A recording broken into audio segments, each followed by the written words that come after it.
following segment is presented in partnership with Future 42. Turn your frustration into action at future42.org. It has become painfully clear that there is a fentanyl crisis in our country. It is killing people at record levels in our communities. And those of us with a little bit of common sense also realize that there is a direct tie to what's happening at the southern border. The vast majority of fentanyl that is killing people on our streets is coming from Mexico. Congresswoman Cathy McMorris Rodgers of Washington State's 5th Congressional District did something really interesting. So Congresswoman McMorris Rodgers chairs the House Committee on Energy and Commerce, and she actually brought that committee down to the southern border to have a field hearing in McAllen, Texas, to talk about these issues. Here's part of that hearing. It's putting Americans all across this country at risk, turning every town into a border town. More people than ever are dying from fentanyl poisonings. Most heart-wrenching is that fentanyl is an attack on the young generation. The number one leading cause for death for Americans between ages 18 and 45 is fentanyl poisonings. Last month, in my hometown of Spokane, Washington, law enforcement from Drug Enforcement Agency, DEA, the Federal Bureau of Investigation, FBI, and the Spokane Police Department seized 35 pounds of meth and 50,000 fake pills believed to be laced with fentanyl. The Congresswoman was nice enough to join me alongside Spokane County Sheriff John Nowels to talk about this scourge of fentanyl and what can be done. Congresswoman, I understand you had a trip down to the border? Yes, as the chair of the Energy and Commerce Committee, we held a field hearing at the border just last couple of weeks. We were down at McAllen, Texas. There were 15 members of the committee that traveled to McAllen. We were focusing on fentanyl and the staggering amount of fentanyl that's coming across the border right now, really turning every town into a border town when it comes to the risk involved with fentanyl that we see in places like Spokane now, and really highlighting that the open border policy by the Biden administration is putting Americans at risk at every town across this country. And I think what's most heart-wrenching for me is that fentanyl is an attack on the young generation. It's now the leading cause of death for Americans between the ages of 18 and 45 years old. And what we're trying to do is stop the flow of fentanyl, the fentanyl related substances, illicit fentanyl that's being smuggled across the border, produced by cartels in Mexico. But the precursor ingredients are being manufactured and produced in China. They're really being sourced in China. And what unfortunately is happening today is that criminals and drug dealers are selling these deadly substances in communities like Spokane. Spokane's now one of 11 crisis cities for fentanyl in the United States. And unfortunately, it means that a lot of people are losing their lives. It's tearing families apart and communities apart. And we need to take action to stop the flow of fentanyl and stop these deaths that we're seeing in the United States of America. I want to talk more about that border visit in a minute. But Sheriff Nowels, when you hear that, and when you hear from the Congresswoman that Spokane is in a fentanyl crisis, you're the sheriff for Spokane County. Does that ring true to you? Oh, it absolutely does. Just to give you some numbers related to Spokane County specifically, our Department of Health recorded a 186% increase in fentanyl-related overdoses between 2020 and 2021. Those are the most recent years that we have the data on. But between 2017 and 2021, in just a 4-year period, Spokane County alone saw a 1,233% increase in fentanyl-related overdoses. 12 times increase in just 4 years. And we expect that we'll have at least another 100% increase in fentanyl-related deaths in 2022. The numbers are not final yet, but that's what we expect. So that should paint a pretty grim picture about what's happening in Spokane County. And I promise, it's happening in every community across the state of Washington. It's happening in every community across this country.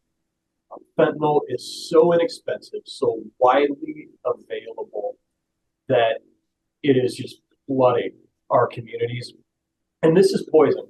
This is not, we've always had a problem with substance abuse in America, but fentanyl is so dangerous. It is so fatal to young people, old people, and it does not matter what socioeconomic class people are. It doesn't matter what race they are. It doesn't matter what religion they are. It is absolutely negatively impacting our homes, our communities, so wide and so broad. It is fatal, just lethal to our communities right now. And before I ask the Congresswoman a little bit about what she saw at the border, is there any question in your mind, Sheriff? I mean, you know what investigations you're running, the suspects you're arresting, who the players are. Any doubt in your mind the direct nexus to what's happening at the southern border? Oh, absolutely not. In Spokane, specifically Washington State, 90 to 95% of all of our illicit drugs, and I would say almost 100% of our fentanyl is coming across the southern border. That's a well-established trafficking route, and it's that way for the Western United States. So, no, there is no doubt in my mind that the issues going on at the southern border, that the lack of any kind of law enforcement presence down there to stop drug traffickers is really turned. It's just wide open traffic. It's doing nothing to slow them down. Congresswoman, I've been down to the border with some politicians for some very carefully orchestrated photo opportunities, walking through parking lots with CBP, kids in cages. Did you get a real tour of the border, or did you get a watered down tour of the border? Oh, we went out, we met with, we spent time with Customs and Border Patrol, the agents that are on the ground on the front lines. They testified. So we had a field hearing, and they testified, as well as the sheriff and some others, to really give us their perspective. And then we went on a night tour, just to better understand, see firsthand what is happening on the Rio Grande River there, and just see what, in real time, what is happening at the border. And I can tell you, it was disturbing to me. We have a significant public health crisis on our hands, and not only the numbers, the 4.5 million or more that are estimated to have come across in the last 2 years, and the horrific stories of children and women, and how the sexual assault and abuse, and just the impact on people. But then the reality of the fentanyl that is coming across the border, and the stories of Customs and Border Patrol trying to take action, but yet they told us that they believe maybe they're getting 5 to 10% of the fentanyl that's estimated to be coming into the United States by what they're able to do right now at the border. And that's why we went down to the border to highlight the situation on the ground, to have Republicans and Democrats be there together to have this hearing, but also to be able to visit and ask questions. But ultimately, my goal as the chairman of Energy and Commerce is to find real solutions that are going to turn the tide of this crisis. And that's where we're working on legislation to halt fentanyl, to permanently place fentanyl related substances as a controlled substance in the United States as Schedule 1. And I believe we need to do that permanently. The DEA administrator has told me the same thing, that we need this in place to really ensure that local law enforcement all across this country have the tools that they need to keep these poisons off the streets. And quickly, you said you were able to hear from Customs and Border Protection agents. I've always had this kind of question about, obviously we know that the security, the hard security at the southern border is not optimal. I mean, that's how you get so many people who are able to come across. But do they see most of the fentanyl coming across those unsecured areas, or through official ports of entry? They will tell you that what they are able to capture is through the official ports of entry. The large majority of what they are able to prevent from coming into the country is through the official ports. But as I said, they also are estimating that they're only getting between 5 to 10% of the fentanyl that's coming into the United States. And you have the official ports, but you also have a very long border along the southern part of the United States that has a lot of wide open spaces that is of grave concern to them. Yeah, and I guess you kind of don't know what you don't know, so it's hard to pinpoint how much might be coming across some of that land border. Sheriff, when it comes to the federal government, I think I look at a lot of public safety issues, which I do see this as a public safety issue, obviously, as being kind of hard for the federal government to help with. What could you get, or what do you want to see from the federal government, from the Congresswoman, that you think would help with the everyday crisis that you're experiencing and your deputies are encountering? Well, I think the federal government absolutely has a role down on the border and making sure that we are putting as much security in place down there to keep drug traffickers from bringing narcotics over the border.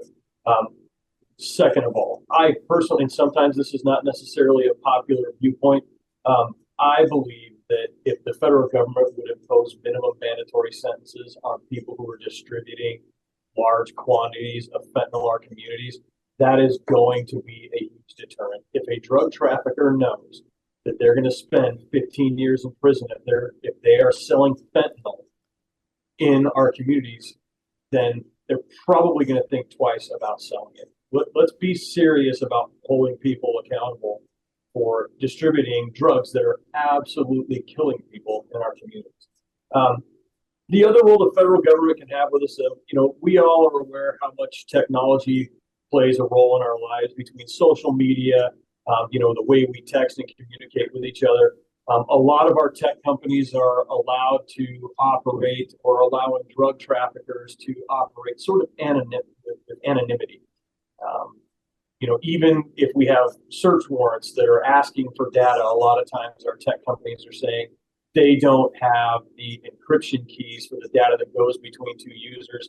Therefore, they give us a bunch of encrypted data that should be evidence for us, but nobody can read it. They also will say sometimes, well, that information you're looking for is stored on a server overseas, and your court order, even if it's a federal court order, has no weight, no jurisdiction there. So I think the federal government, and particularly the Energy and Commerce Committee, could probably give us a lot of help. And I know the Congresswoman is really looking at this hard for us in getting some legislation that requires big tech to sort of be good neighbors. I'm not asking them to just give us information.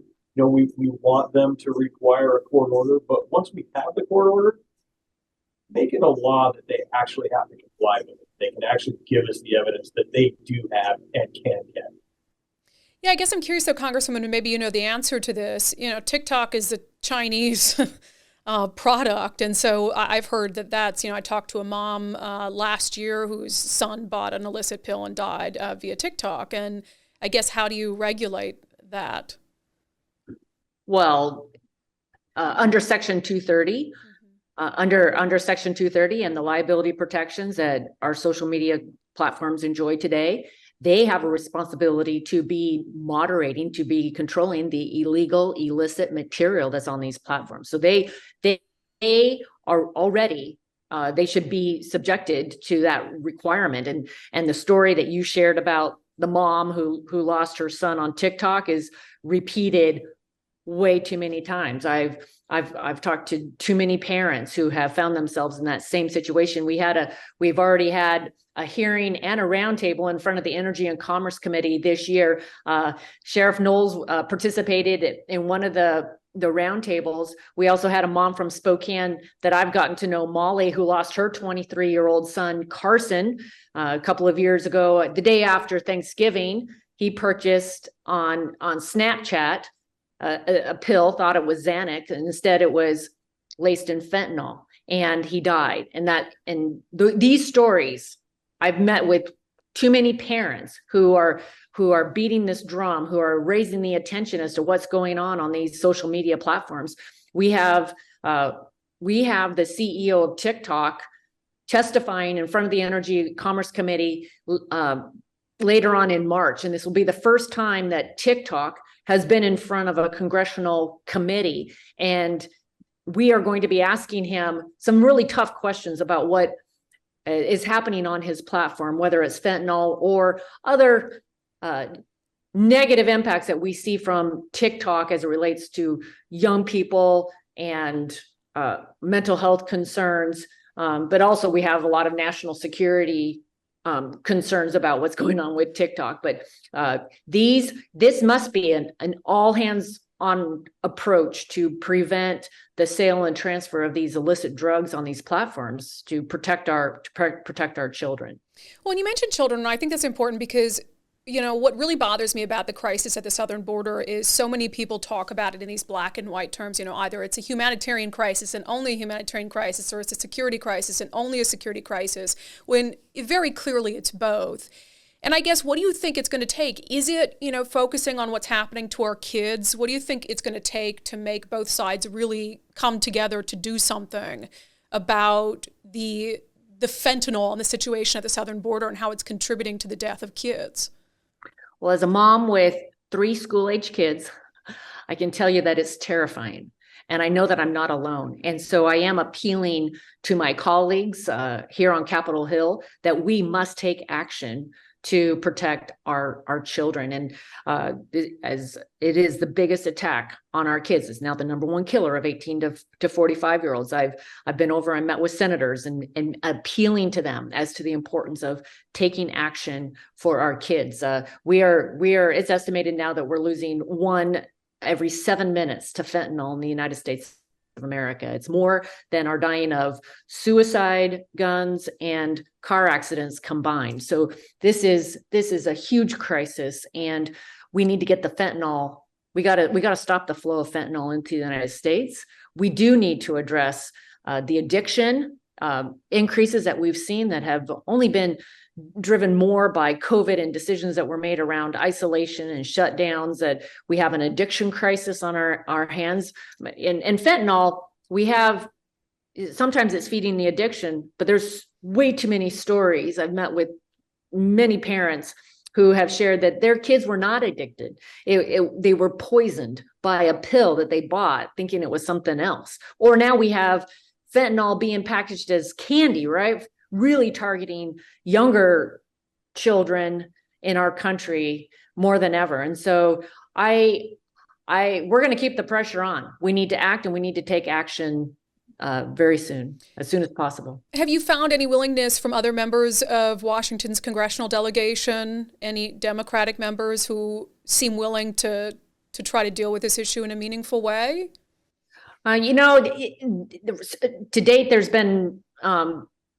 date, the Democrats have been concerned about the mandatory minimum provisions in the legislation. I actually sat down with the White House drug policy director today, pursuing an agreement. We got to get some agreed upon language so that we can schedule fentanyl related substances as illegal, permanently schedule them in the United States. We're operating on an emergency order right now. We include in this proposal the research around, because what happens is that the China that's supplying a lot of the raw ingredients that come to Mexico, they keep changing the mixture of these pills. And so the process to schedule illegal substances, they keep changing just the mixture a little bit. And then we have to do we're put on defense again. So we want to do the research, and we do have to include the penalties. And what I appeal to them is that these are drug dealers. These are people that are causing havoc, and we need to, it's not that large of a number, but we need to have these mandatory minimums to ensure that there is a deterrent, and a very strong deterrent for them to continue this practice. Yeah, it's interesting that there'd be pushback to that, because when I look at every single one of those fentanyl pills, I see a pill that can kill someone. And so, I understand that you don't want people in federal prison for smoking weed or something, but we're kind of talking about a different beast here. Sheriff Nowels, I want to ask you a quick unrelated question as we wrap up here. Well, it's related, but a little more nuanced. There have been some policy changes in Washington state. There are more policy changes under consideration. It's very difficult in this state right now to pursue someone if they flee from law enforcement. There's a bill under consideration that would remove the ability of your deputies to stop someone for a non-moving violation, like an expired tab, etc. Is that going to hinder, or is it already hindering your ability to get some of these drugs off the street? Oh, it's absolutely hindering our ability to do all of these investigations. Kind of the basis for us to take law enforcement action over the last 3 years has slowly been eroded by the Washington State Legislature for all the reasons you just stated. I do think it's important to talk today a little bit about, this approach by the Washington State Legislature to treat drug addiction as a health crisis, which it absolutely is. My heart goes out to people who are addicts. My heart even goes out bigger to people who are recovered addicts. They're really heroic what they're doing. But here's the untruths that we're telling our community right now in the state of Washington. We say we want to treat it as a public health crisis. We don't want to arrest these folks. We need to get them into treatment. The lie is we are not providing treatment to people who are addicted. We're not forcing them into treatment. And if we do get somebody who is amazingly wanting to get treatment on their own, it is not available to them really at all in our communities right now, and certainly not available on the levels that we need. Fentanyl is a physically addictive drug. The people who are recovering from fentanyl addiction, they need medical intervention, and there is almost no medical detox beds available in most communities these days. Certainly not at the level needed. It's an incredibly expensive recovery process, and the resources just aren't in our communities right now. And that's the lie that's going on in Washington State right now. Is we're trying to say we don't want to hold them accountable by arresting them. We want to help them, but then we're not giving them the help that they need. So I think that's important for the citizens to understand and know. Yeah, it's a complete system-wide breakdown, and I think I also struggle with how anybody could deny that. If the end goal is we want people to get better, I mean, we have to look at the system and say it's simply not working at any level. Congresswoman, we'll give you the last word. From your visit at the border, for folks who don't have the opportunity to go down there to see what Customs and Border Protection is doing, what is your single biggest thing that you would want Americans and your constituents to know? Since the beginning of 2023, DEA has seized 4.5 million fake pills laced with fentanyl. And the Customs and Border Patrol has seized more than 1,400 pounds of fentanyl. There is enough fentanyl now in the United States to kill every single American. And that's, as we were talking about earlier, that's just the amount that's been seized. So how much have we missed? The southern border is 2,000 miles long. An open border policy has created this crisis in the United States of America that is really targeting our young people in particular that seem to be susceptible to the fentanyl. And so we need to take action. We need to take action immediately. We need to get fentanyl related substances scheduled as illegal in the United States. We need to support law enforcement, and we do need to do more to help those that are addicted or struggling with substance abuse. I worked on some legislation last year, bipartisan, and we got signed into law. We're going to do more this Congress because this is a crisis, and it's impacting people in Eastern Washington and Spokane. It's tearing families apart, communities, but it's unfortunately all across the country. Well, please do keep us updated on those efforts, and hopefully there's some really good, positive, bipartisan work that can happen in that regard. Congresswoman Cathy McMorris, Rodgers, Spokane County Sheriff John Nowels, thank you both for your time and your attention to this issue. The preceding segment was brought to you in partnership with Future 42. Turn your frustration into action at future42.org.